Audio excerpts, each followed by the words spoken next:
The broadcast is now starting. All attendees are in listen-only mode.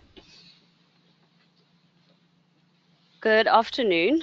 On behalf of Informa and the Balanced Scorecard Institute, I'm delighted to welcome you to the KPI Best Practices webinar, held in the run-up to the Saudi Strategy and KPI event taking place in Riyadh from the 5th to the 6th of December 2017. This webinar will be facilitated by Howard Rom, co-founder and president, Balanced Scorecard Institute, and Susie Nisbet, senior associate and consultant, Balanced Scorecard Institute. The webinar is a glimpse of the discussions that will take place at the workshop in Riyadh, where Joe DiCarlo, Vice President, International Group and Senior Consultant, will be one of the key speakers on strategy implementation. This webinar will highlight the key relationship between strategy execution and KPIs and discuss aligning KPIs to strategy, measuring intangible goals, streamlining the measurement and reporting process, and creating derivative KPI and operations. The webinar will be followed by a 30-minute Q&A session for which you can type your questions in the dialog box as the webinar progresses. Please note that the session will be recorded and will be available for download within a week. I will now hand over to Howard and Susie. Thank you. Good day, everybody. This is Howard Rome, and on behalf of the Balanced Scorecard Institute, we welcome you to a webinar where we want to share some best practices and share some challenges with you. Susie? Hello. So for the topics today, we're going to focus on the KPI myths and mistakes. So we'll share from our experience some of those mistakes that we often see clients make, and then also lead that into some best practices to help you gain a better understanding of how to develop your KPIs. As we know from what Stephen Covey says, that oftentimes people and their managers are working so hard to be sure that things are done just right, that they don't take the time or have the time to decide if they're doing the right things. So having excellent KPIs really is about doing the right things for the organization and make sure that you are measuring them as well. Let's just take a minute and define our terms.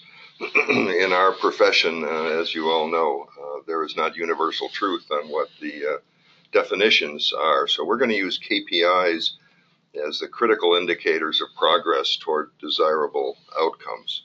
So how do we know good when we see it? Well, a good KPI provides objective evidence of progress on achieving a strategic objective or a goal. It measures what is intended to be measured. It offers a comparison that gauges a degree of performance and how that performance changes over time. A good KPI tracks organization progress, and there's many ways that we can measure that: efficiency, effectiveness of programs and services, quality, timeliness, safety and security, and so on, depending on the nature of the business or the organization.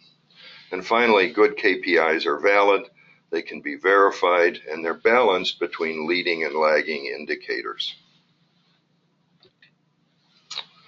So the first myth we want to talk about is we've seen these over the course of the 20 years that we have been working on KPIs related both to balanced scorecard systems and to non-balanced scorecard systems. We find that a lot of folks try and take the easy way out, and they think that they'll find meaningful performance measures in a book or on the internet. The reality is that you have to think through what it is that you're trying to accomplish in your organization. Every organization is different. The author of that book on performance measures doesn't work in your organization. So it's a little harder, but it makes a much better result at the end if you get a group together of people who know the business, who know the processes, who know the customers, know the clients that we're serving, and then work backward, as Stephen Covey says, keeping the end in mind. So we'll talk more about that as we go on.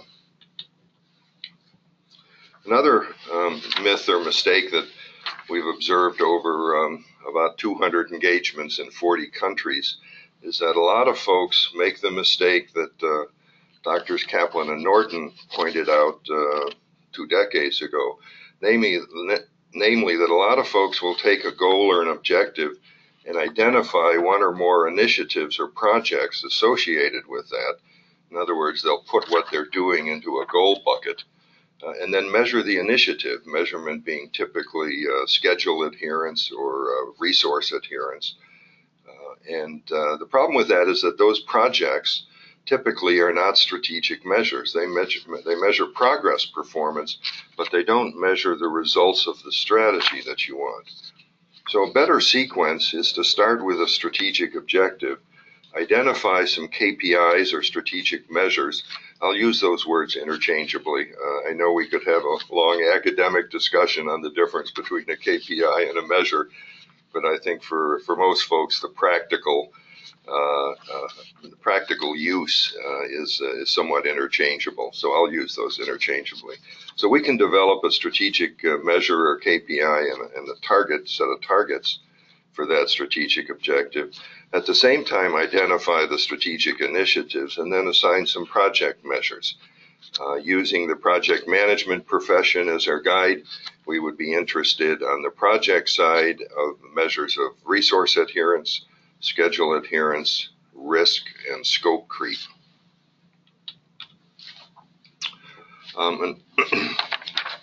So a common measurement that we often see is measuring the number of employees in an organization. And what happens is companies will just start counting things instead of really determining how they need to count that and how they need to report that kind of information.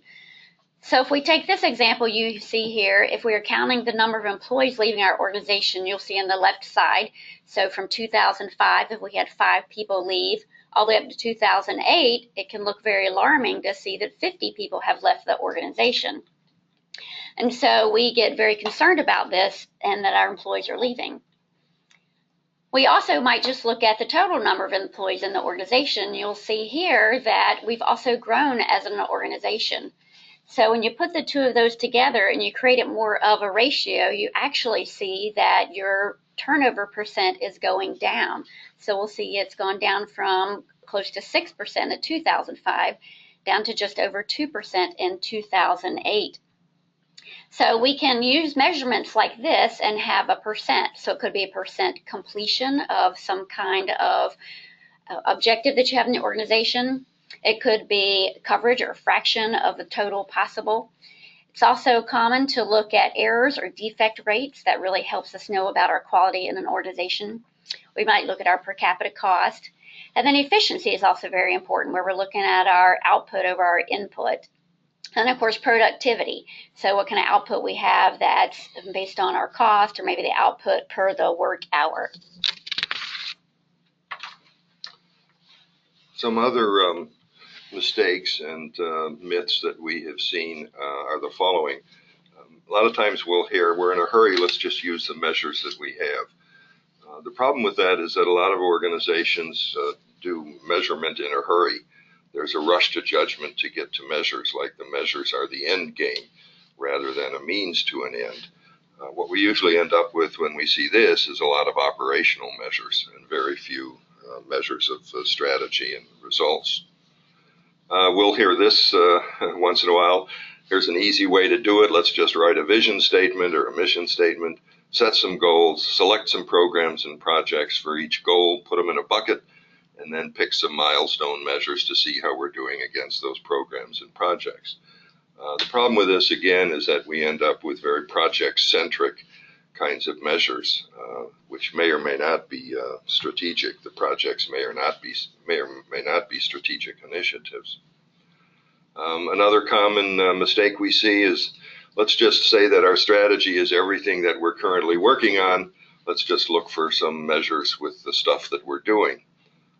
Strategy is a path and a plan for getting us from where we are at point A to some future at point B. So there's a lot more to defining what your strategy is than just summing up the work that you're currently working on. For one thing, strategy is visionary, right? We want a picture of the future of what we're going to be sometime 5, 10, 20, 30, 50 years out. Another mistake that we've seen is people tend to think that they'll find a solution in the software. We find a lot of organizations buy software first and then try and figure out their performance management system second. In other words, they get it backwards. Software is something that we do farther down the line after we figured out what we're trying to accomplish and how we're going to best get there. So be alert to this rush to judgment to buy a piece of software, thinking that you're going to find the answer to the measurement question in the software. What we're trying to do is create high-performance organizations. And one way to look at that is through the lens of how do things connect. Strategy has altitude. If you think of vision and mission, that's the high altitude part of an organization. I call it the 10,000 kilometer view of an organization. When we drop down in altitude, we get to goals or desired results, different terms again for these things. Below that, we would identify strategy and objectives. This would be the strategic how are we going to accomplish what we're trying to do.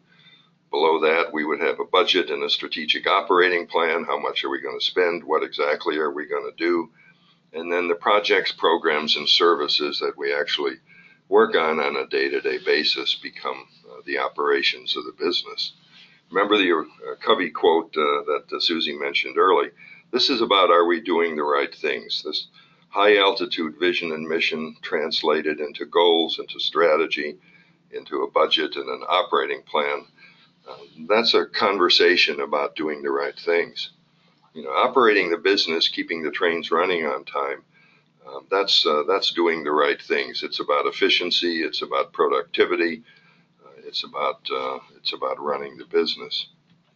From a performance measurement or KPI point of view, you can put that KPI stethoscope anywhere you need along this logical connection of high altitude to low altitude, of vision to operations. And that's really the point of getting good, meaningful KPIs, is to decide where you want to put your performance measurement stethoscope to get the most meaningful performance information. KPIs can help us with many management challenges. For example, on strategy execution, we can help managers and employees understand and monitor organization strategy. So a KPI performance reporting system is not just an executive information system. It's really about getting the right performance information to people who need it at the right time, regardless of where they are in the organization. The idea is to use KPIs and performance information to make better, more rapid decisions. Lack of accountability for results is another management challenge that's widely reported. With KPIs, employees can understand what's desired and take accountability for hitting targets. It's not just individual accountability that's important, it's also corporate accountability. And KPIs can help us build enterprise-wide or corporate accountability for results. Decision making too slow or based on limited information. The KPIs are going to give us an analytical basis to help inform decision making. They can't make the decisions for us, but they can add another layer of information that's very helpful when it comes to making those decisions. Lack of strategy input to the budgeting process. A lot of times we observe that organizations do the budgeting process almost independent of the strategy setting. Strategy is done by Group A and budgeting is done by Group B, and there's relatively little interaction between those two groups. So KPIs give us some efficiency and effectiveness information to better inform the budgeting process. We're going to do a deep dive into the 9-step framework that we've developed and used over the last 20 years. There are folks from over 70 countries using the framework now. And what we're talking about today is a deep dive in the KPI development, which is step 5 of the 9-step process, and then performance analysis, which is step 7. If you want more information about the 9 steps to success framework, it's pretty well described in the balancedscorecard.org website. So let's look at some different types of measures that go with organization performance. There's 5 types that we're interested in. The strategic measures, and typically we would look at an organization through 4 lenses: the perspectives of a balanced scorecard, financial, customer, internal process, and organizational capacity. The operational measures deal with the products, the programs, the services that we provide to our customers, or if you're a government agency, to your citizens. In that case, we're interested in efficiency and the output of things, production, if you will, quality and timeliness. Those are more operational. Project measures, as I mentioned, deal with schedule and resource adherence, risk, and scope creep. Employee measures deal with human behavior and human performance. And risk measures deal with hazard, economic risks, security risks, operational risks, and strategic risks. We have a lot of choices, right? So you have to avoid the tendency to track everything, because it becomes overwhelming. So the key is to have conversations around what we're trying to accomplish in the organization, so that you make the best choice of meaningful performance measures to guide you. Again, we can draw from any of these categories of measures to develop performance data, and then the analysis on that data, and then decide what we want to report publicly and what we want to report internally. And here's where the software comes in, right? Now that we've decided what kinds of measures that we're going to be looking at, what types, and for what processes, for what procedures, and so on, now we're ready to start reporting results. The way we like to look at KPIs, and again, there's not universal truth on how to do KPI development, so we're sharing with you something that has worked in a lot of organizations where we have shared this. The idea is to start with the end in mind. Stephen Covey really had it right. If you look on the right side of this chart, we're interested in accomplishments and results. What are we trying to accomplish? What's the end outcome? For each organization, it's going to be different. If you're a business, an industry, it's about profitability and equity and growth of the company.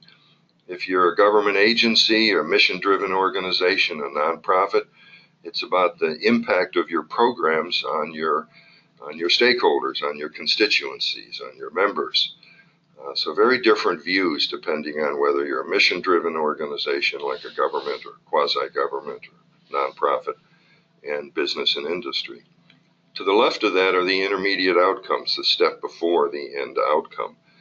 If we're in a business, we have to sell something before we're profitable. If we're a government agency, we have to run an efficient program and make people aware that it's available.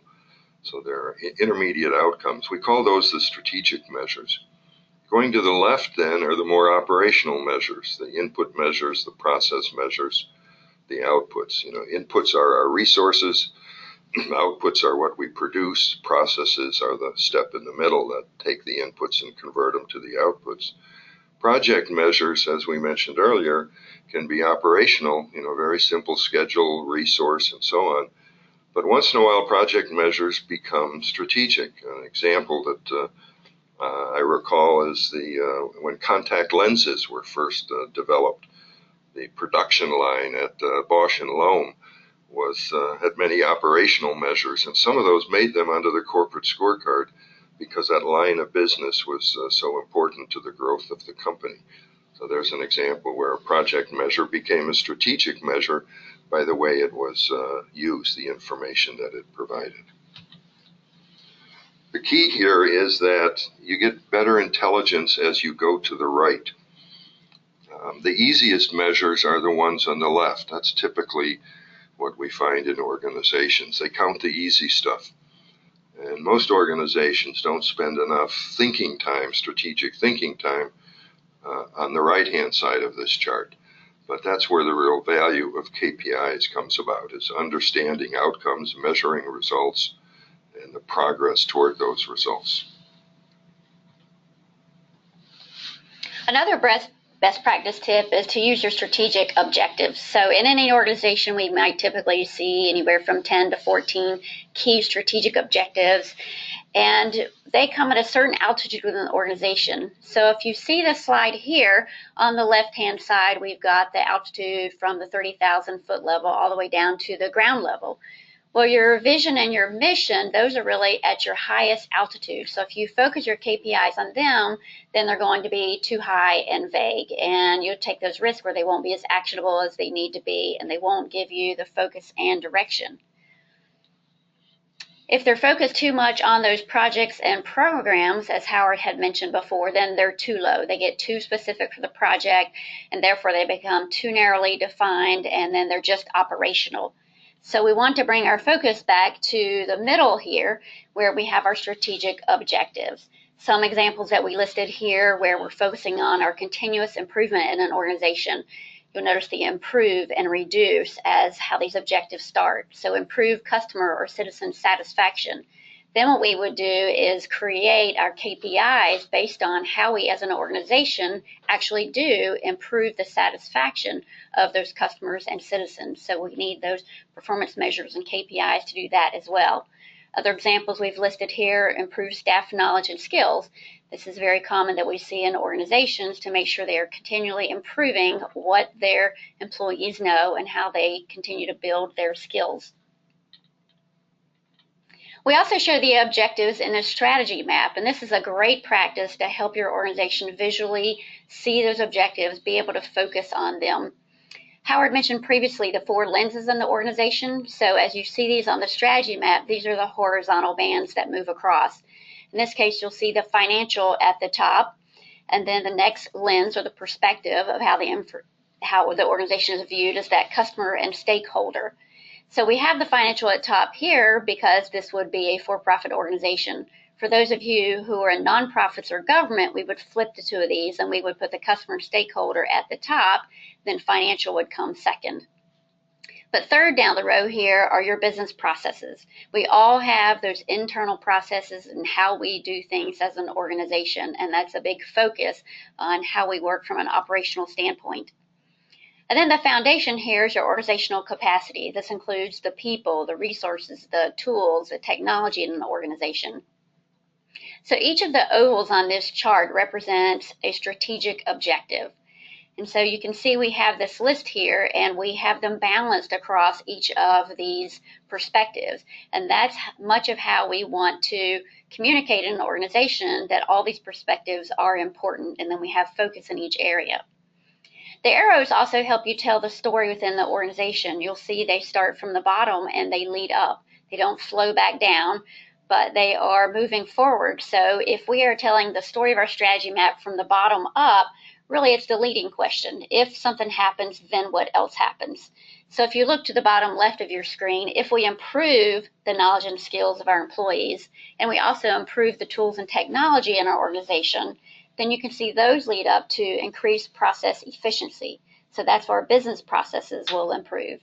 If we improve our process efficiency, then we will look to the left. You can see lower cycle time, and then also go straight up to the financial will lower our cost. And if we lower our cost, that will help us to increase our profitability. So as you can see, you can pick any of these objectives on the strategy map, and you can follow it through within the story of the strategy. Now, if you want to ask a leading question that might be how, then you start from the top of the strategy map, and we start at the increased profitability, and then we ask, how are we going to increase our profitability? Well, the answer to that would be we need to lower our cost and we need to increase our revenue. Well, how do we lower our costs and increase our revenue? Then you can see you work your way back down in the strategy map. So you're still telling a story, you're just telling it from another lens and another perspective as you go throughout the organization. But again, the strategy map helps you focus on those objectives, and then you create your performance measures from each of these objectives. Susie, we could have simplified the strategy map, couldn't we? We have improved tools and technology shown as 2 objectives. We could have combined those and saved 1 objective on this chart. The other thing to know about a strategy map is that it's a value creation chart. And when Susie mentioned we would switch financial and customer stakeholder, for government. The reason is because the value proposition is different. If you're a government, a mission-driven nonprofit organization, the end of the value chain is a satisfied citizen or a satisfied member if you're an association, or a satisfied stakeholder of some association that has a number of different stakeholders. So that's the key to the strategy map, is starting with what is the value that we're trying to create and for whom. And once you make that decision, then the rest of the strategy map becomes a series of strategic objectives that are selected for their altitude to make sure that they fit together and tell a value creation story. I used the term strategic conversations a couple of times already, and I think that is one of the keys that we have found to making this process manageable. It's really getting the right people in the room, to put it simply. It's not just the folks who have a title of strategic planner or chief financial officer or whatever. It's really the people who are knowledgeable about the processes that make the business or the organization efficient and effective. So selecting the right people is a critical part of a process of getting to meaningful KPIs. Make sure that you get the right people in the room, and then have a facilitated strategic conversation of what are we trying to accomplish and what are the objectives that we're going to use to accomplish that, what are our strategies. Objectives are nothing more than the building blocks of a strategy. I like to call them the DNA of our strategy, or strategic themes, if you will. But they are the heart of a performance management system. If you get this right, everything else flows from it. It becomes a much easier exercise. So spend the time on getting the strategic objectives correct, and everything will go quite smoothly. A best practice tip, use some tools. These tools have been around for a long time. We've already laid out the logic model for you in some earlier slides. We also like the cause-effect analysis chart, the Ishikawa fishbone diagram, to help identify causes of effects, and of course process flow analysis. Here's an example of how we would use one of those tools. If our end outcome is improved customer satisfaction, that's the result that we want. We don't just want our customers satisfied. We want them to recommend us to others. We want to have repeat orders. So we'll ask ourselves, well, how will we know success when we see it? That's the key question in performance measurement. So we will choose some performance measures. Then we'll ask ourselves, well, what are the drivers of improved customer satisfaction? I have to worry about delivery down here on the bottom. I have to worry about the customer interaction. I have to worry about what products and services I'm producing, and I have to worry about how I'm resourcing the effort. So every one of these is a strategic discussion. Once you have that, then you're in a position to put in place the measurements that you need. Now things are logically connected. We've connected the dots, and we can look at the leading indicators on the left that drive the lagging indicator that we want, which is improved customer satisfaction scores. Another tool that we use is called a composite index. When one measure does not adequately define an event, an outcome, we might look to several measures. We can weight them. We can use them all as the same weight and end up with an index. Setting targets and thresholds. Targets are the desired level of performance for a reporting period that we're interested in. Thresholds, upper and lower limits of desired performance. This is very helpful for when we put our software in place, right, so that we can identify red, yellow, and green zones for performance. A couple of tips on that. Don't just guess at targets. Base them on something. Baseline data that you've collected, best practice, benchmarking results from performance of others, some level of performance to achieve an organizational goal. In other words, there's a logical comparative behind your selection of targets. Review them periodically. Different measures require different reporting, right? We might report some things monthly, other things quarterly, some things instantaneously if we're in the credit card processing business, for example. So it really depends on the business and the organization as to what the frequency of reporting is. So we wanted to talk some about SMART goals. They could also be SMART objectives or measures. So this can be used at any level within your strategy. And you'll see it really stands for an acronym. And we have these words here on the screen: the specific, measurable, achievable, relevant, and time related. But we listed some others in the parentheses there as well, because there are various words that people might use for their SMART goals, objectives, and measures. And we've got an example here: decrease the average time to resolve customer complaints from 10 minutes to 7 minutes by the end of the third quarter. So as you can see, this is very specific with what we want to know about this measure. We do have something measurable from 10 minutes to 7 minutes. That gives us good information. And we say when, by the end of the third quarter. And whether this is something that's achievable for the organization is something that's dependent on what is going on in the organization.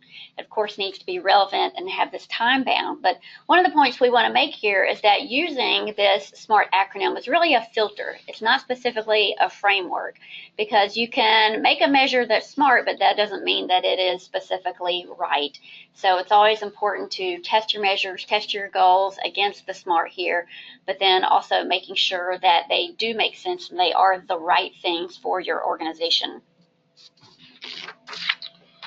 Once we have developed our KPIs, we're in a position now to figure out how to report that information to the folks who need it.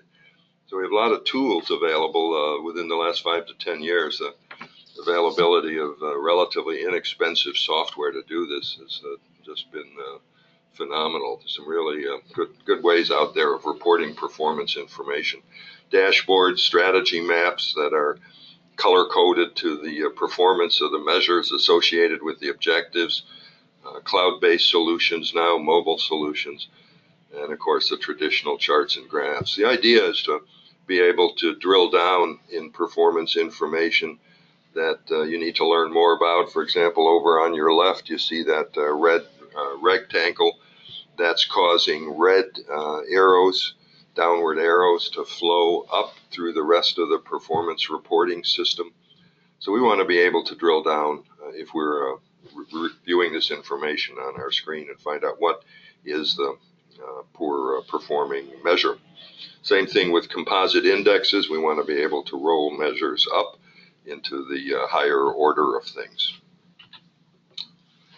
Why do we do this? You know, we want better decisions. We want decisions that are informed by performance information. And here's an example as we look over the 4 perspectives. If we start on the right with organizational capacity, training hours per employee, we think is correlated to our productivity, which is correlated to the average program cost per client served, which is correlated to the clients that have been successfully served. Notice in this case that clients and stakeholders is over on the left and financial is in the second position. This tells us that the example here is what? It's a mission-driven organization example, probably an association. Financial becomes a means to an end. The end is a satisfied client. So why is this more valuable? Well, understanding these relationships among the drivers of results is where we get that better informed decision making. For example, when we build that strategy map, many of the performance information will not be available. Much of the performance information will not be available to us when we first start. But over time, this is a dynamic process.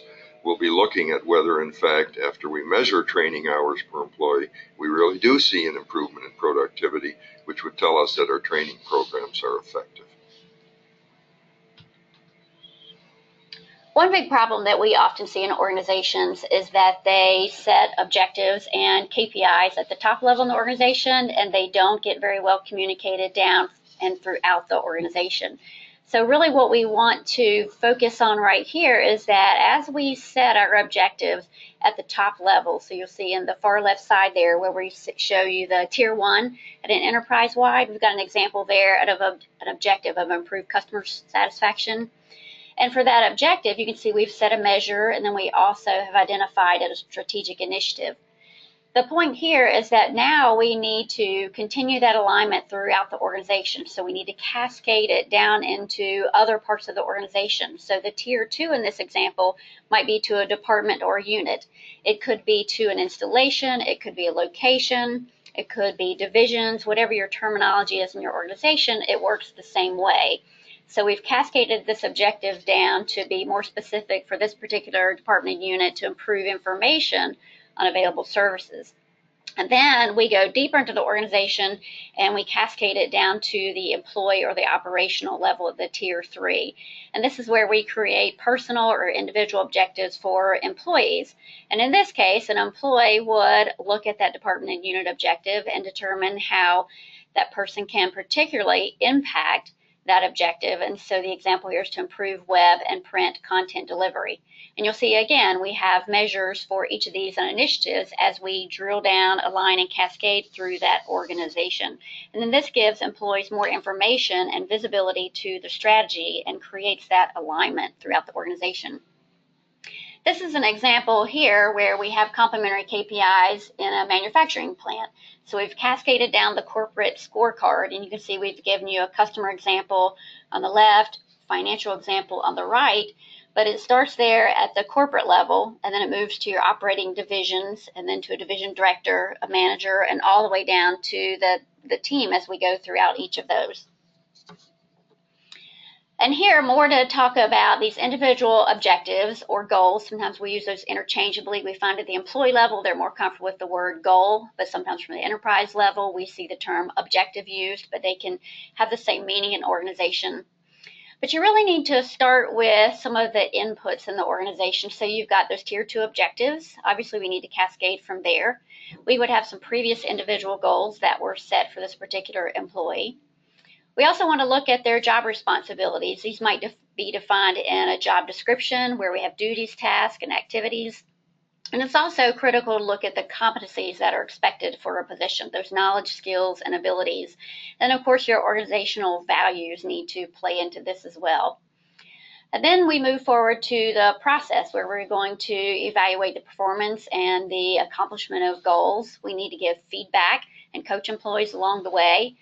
And we need to redefine the responsibilities as it's applicable for this particular position as the organization changes, as the employee gains new skills, as we have other changes in our structure.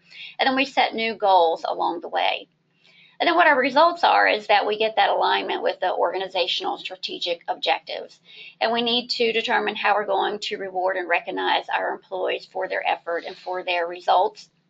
We want some training to go along with this because we want that continuous learning, and along with that, the continuous coaching. And then this will help us create individual development plans for employees that are very meaningful for them. It's important to also look at some of the criteria for setting these individual goals and objectives as well. I already mentioned the linking to the higher level objectives. Then also clearly defining what the expected outcomes and results are for people, not just listing out activities. We find time and time again that employees are going to be more successful when they are very clear and they know what is expected from a manager. We want to set some goals for them and have some measurements with them that are challenging but also achievable. We want them to stretch but not feel too frustrated that they don't think we can achieve these at all.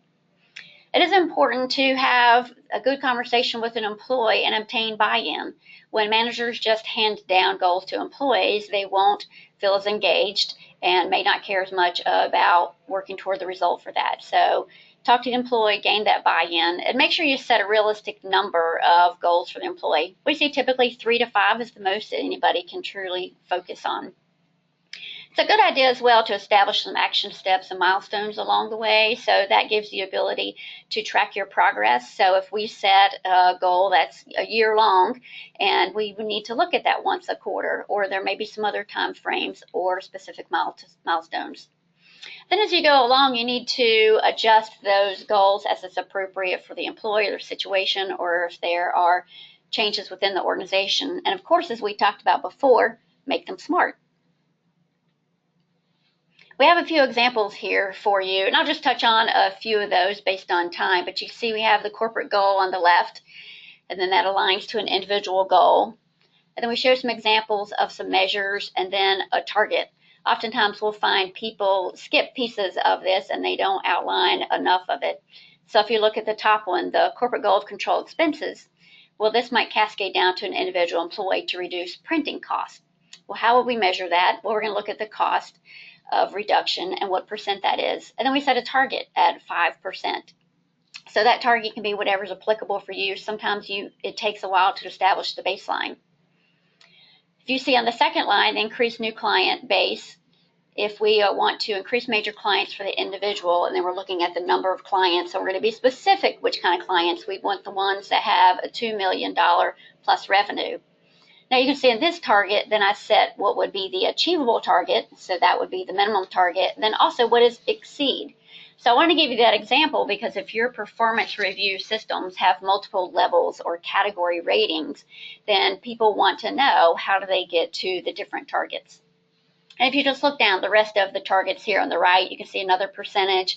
And then on one of these in the bottom, we have a date, because sometimes that may be the best kind of measure we have for a specific goal. This is an example from World at Work, which is both a nationally and internationally recognized organization. And they focus on total rewards for organizations. And they designed this model really shows you these external influences that impact all of us.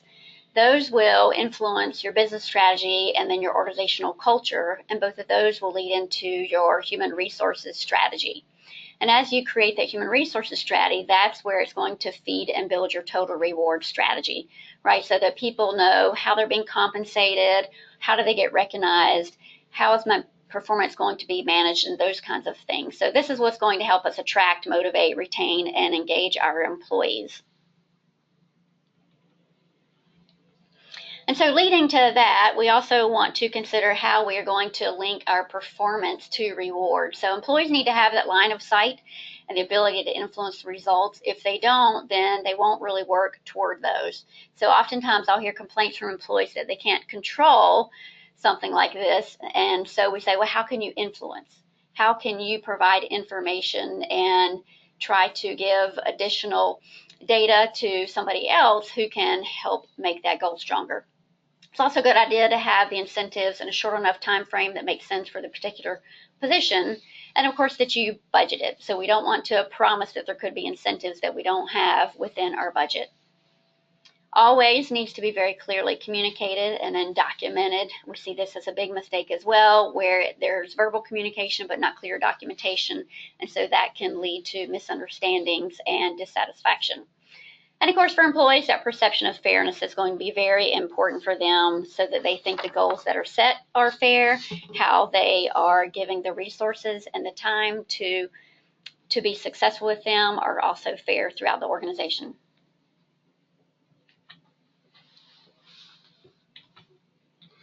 All right, let's summarize some things that we've learned. First thing is to start with the end in mind. I probably would put this at the top of the list for a reason. It's hard for folks to do this, for many folks, to really start from the end and work backwards rather than start from the inputs and work forwards. But you really will end up in a better place if you do that. Another words matter. By that I mean, as I mentioned earlier, there's not universal truth in our profession on what words mean. Different versions of vision and mission and objective and goal exist, and it matters more that you stay consistent with the definition that you use than you use one person's definition over another. Just make sure that you're all talking about the same thing. I've been in several organizations around the world where one division's goal is another division's objective, and it's real hard to have a performance management conversation if your goal is my objective or vice versa. So pay attention to that up front, and things will go much smoothly for you for the whole process here. There's different kinds of charts, probably around 100 different kinds of charts to convey performance information. There are some good books out on which charts make the most sense, right? We use a pie chart to show splits of something that totals 100%, for example. So pay attention to the right kind of chart. As you're sharing this information, It's really important to get the message across visually, very simply. Use measurement data to tell a performance story, right? The data is one thing. Transforming it, analyzing it, turning it into information is another step. Right? We can't just send raw data. Long gone are the days where we would dump Excel reports with hundreds of rows on people. The performance reporting software available now basically eliminates that and allows us to visually present performance information and really tell a performance story. It's about telling the performance story that's important.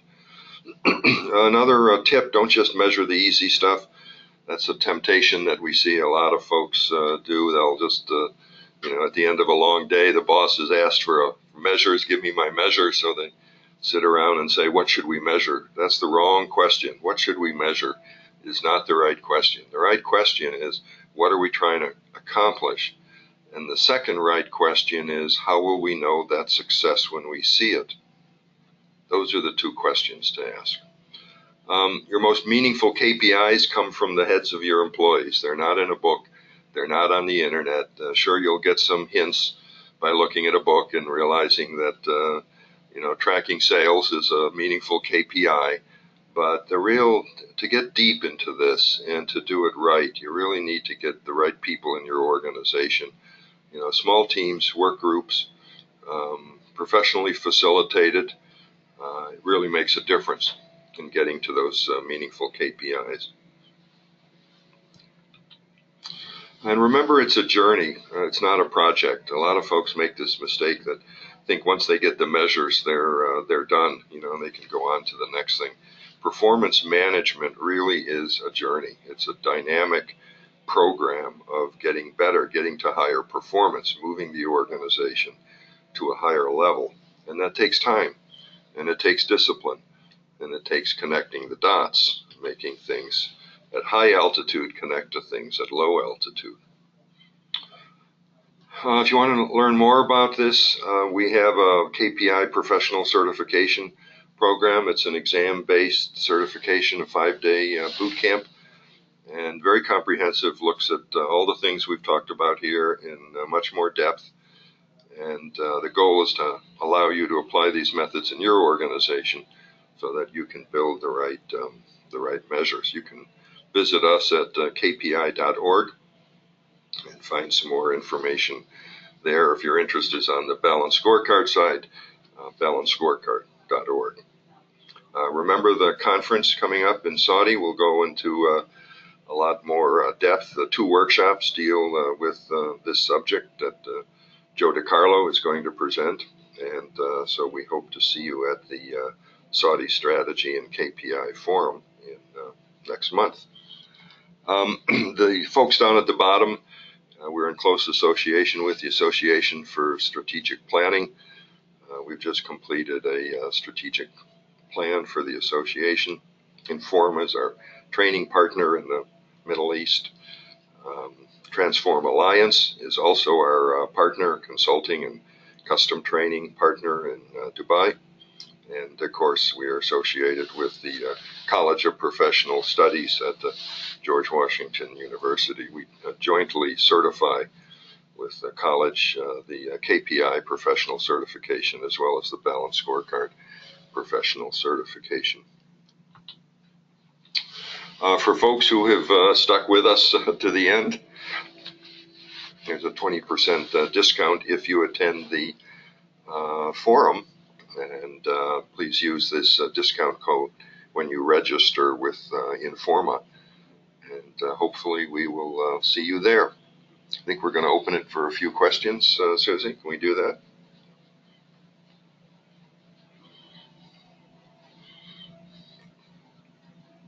Tana, back to you.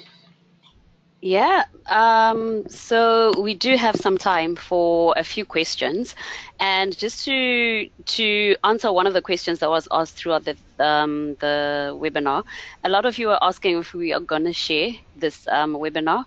We will be sharing it within a week, so you will have access to the slides as well as the voice that comes with it. And then moving on to the questions that are associated with what was discussed. The first question is, key risk indicators are being increasingly introduced in the management of the organizations as a means of indicating future impact of events and objectives. So the balanced scorecard concentrates on KPIs. Will you be moving towards key risk indicators? Very good question. The balanced scorecard, I would say, focuses on strategy and measuring strategy. I would put the emphasis there. You know, the original balanced scorecard going back 25 years was all about KPIs and performance measures. That's the foundation. But over the years, it has moved very much away from just a measurement framework and has become really an integrated strategic planning and management system that deals with strategy formulation at the front end, strategic alignment in the middle, and then strategy execution at the end. When you think about risk management, the question is, where do we want to talk about it? And the answer is there's several places in a modern balanced scorecard where risk becomes a topic of discussion. For example, we did some work for a nuclear energy utility where safety is paramount over everything. So risk is integral to literally every conversation around strategy. And in that organization, one of the strategic themes dealt with plant safety. So risk was treated very much throughout. Scenario planning, when we do the strategy formulation part of the balanced scorecard, we talk about the risks of various scenarios playing out. We can make an objective, a strategic objective about risk. We can make a performance measurement about risk. We can make a strategic theme about risk. So, you know, it really is, the framework is flexible so that you can bring in considerations of risk at various phases where it makes sense for your organization.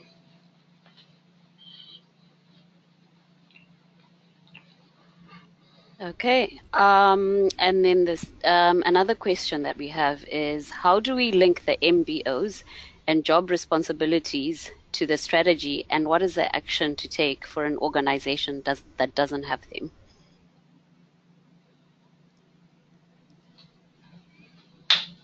So management by objectives is a term that many companies use where they are creating these objectives in organizations so specifically for the people that they want. So it is very key that you start with a strategy at the top level. So you build it from that tier 1 that we showed, and you define what the overall enterprise strategy is going to be. And then as you cascade that down into your specific business units, departments, divisions, whatever those might be, and those will be managed by particular people.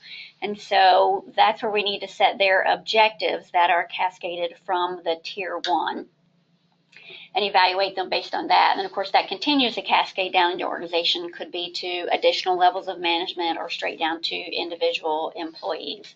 And so, of course, those are tied to what the responsibilities are for each of those positions, and of course, the goals or objectives that each person needs to accomplish to help the company be successful in its overall strategy.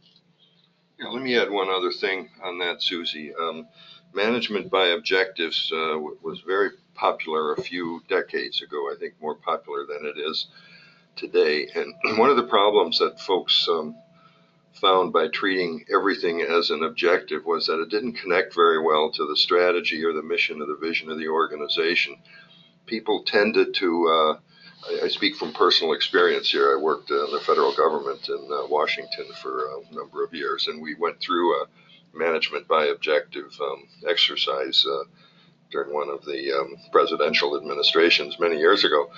And what happened was we become wedded to the programs and services that we're currently providing. So we tended to create objectives that fit the programs. Rather than start from the end and work backwards, we started from the stuff we were doing and worked forward. So the result is the objectives end up being just like gold buckets. You know, we're going to put all the stuff we're currently working into some objective. And if we don't have, if we have some leftover programs or projects that need support, we'll just create a new objective for it. If you start from the top with vision and then strategy, or mission and then strategy, and then objectives being the derivative of strategy, you end up not being able to game the system the same way, because it's much harder. You're putting off the decision on what programs and services should we do until you do the strategy part, the strategic thinking part first. So it's first strategic thinking and then program thinking. If you get them in that order and use strategic objectives, which are derived from that vision and mission, I think you'll end up in a better place. I know that my experience, that was the case.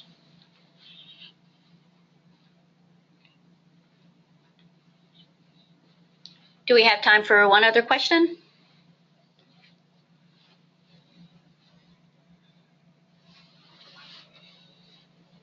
Yes, we've got time for 2 more questions.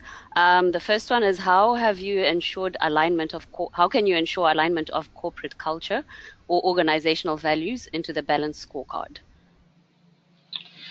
You have to start at the front end. You have to build culture. You have to build change management. You have to build improved communication clarity into the process of building the balanced scorecard system.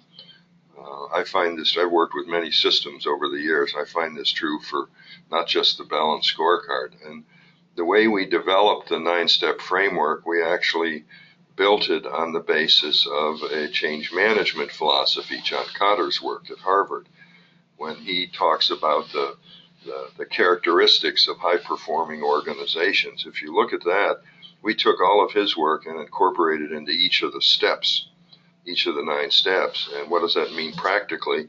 It means building your balanced scorecard not with a few people who have, titles, but with the right people, the different voices of the organization represented.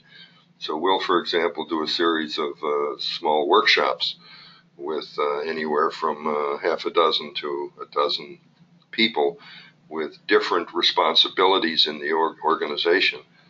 One of the worst mistakes you can make if you're going to do this yourself is to just give the balanced scorecard assignment to a few people because they have a title, strategic planning office, or program development office, or strategy management office. You're going to end up with something that is through their eyes only. If you really want a balanced scorecard system to stick and be sustainable in an organization for the long term, make sure that you spend time thinking about who should be in the room when you have those facilitated discussions. The reason for that is you want to build employee buy-in right from the start. Employee buy-in is not something that the Human Resources Department is going to add on at the end of a balanced scorecard system. It has to be baked in right from the start. It's one of the key ingredients of a good management system.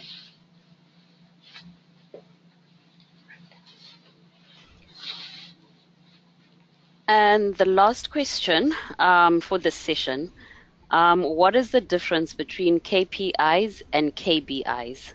So key performance indicators and key behavior indicators. Well, I'll take a shot at it. Susie helped me out here, but a KPI can be represented by different types of measures. A human behavior measure can be a KPI. I don't see a difference in that one is on this side of the field and the other is on the other side of the field. I think the parent is KPIs, and then within the parent, the children underneath it can be behavioral, risk, efficiency, effectiveness, financial, and so on, right through the different types. Yes, I agree with you. So I would look at the KPI from that standpoint more from the organizational perspective and setting what the organization's performance indicators need to be, how we're going to measure them. And as we cascade it down for individual employees, we will look at their behavior, right? And those are how people act in an organization. And then you also have the results. So their actual results could be more like a KPI that gets cascaded down from the organization. So anytime you're evaluating employee performance, it is very important to look at that technical side, if you will, and those results, and then also the behavior and how they interact with other people in the organization.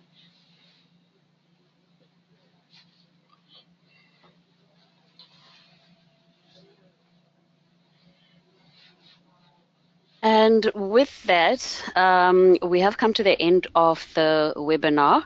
As we mentioned in the beginning, and as on the slides that's on display at the moment, the webinar will be made available within a week. We will send through an email with a link where you can click and get access to the webinar. And we will also send through a link for the event taking place in Saudi from the 5th to the 6th of December, where the Balanced Scorecard will be presenting more on strategy implementation. Thank you for joining us all, and have a good evening. Thank you, everybody. Thank you.